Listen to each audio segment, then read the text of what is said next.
તો ગુજરાતમાં દારૂબંધીના ફરી એકવાર ધજાગરા ઉડ્યા છે। વડોદરામાં નશેડીઓનો એક વિડીયો વાયરલ થયો છે। ગોત્રી હરિનગર બ્રિજ નીચે નશેડીઓ નીકળતું જોવા મળી। એક જ મોપેડ પર 3 નશેડીઓ ફરતા દેખાયા।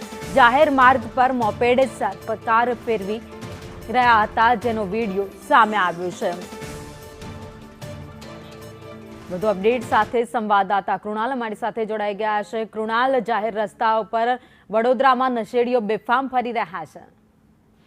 ભાવિની જે રીતે વડોદરા શહેરમાં દારૂનો નશો કર્યા પછી લોકોને મારવો કે પછી રક્ષિત હિટ એન્ડ રન કાંડ જેવું કરવું હવે કોઈ નવી વાત નથી રહી, એવું આ વિડીયો પરથી જાણી શકાય છે। કારણ કે રાત્રે ટોળાવાળીને પોલીસ સામાન્ય નાગરિકોને તો પકડે છે, દંડ કરી રહી છે, પરંતુ જ્યારે દિવસ થાય ત્યારે દોડે દહાડે આ નશેડીઓ એક જ મોપેડ પર 3 સવારી ફરી રહ્યા છે। ગોત્રી હરિનગર વિસ્તારનો આ વિડીયો છે, જેમાં નશેડીઓ એક જ મોપેડ પર 3 સવારી છે। ઘણા બધા ટ્રાફિક સિગ્નલ આવ્યા છે, ત્યારે પોલીસ ક્યાં તે સવાલ છે અને વચ્ચે જે નશેડી બેઠેલો છે તેને બેસવાના પણ હોશ નથી।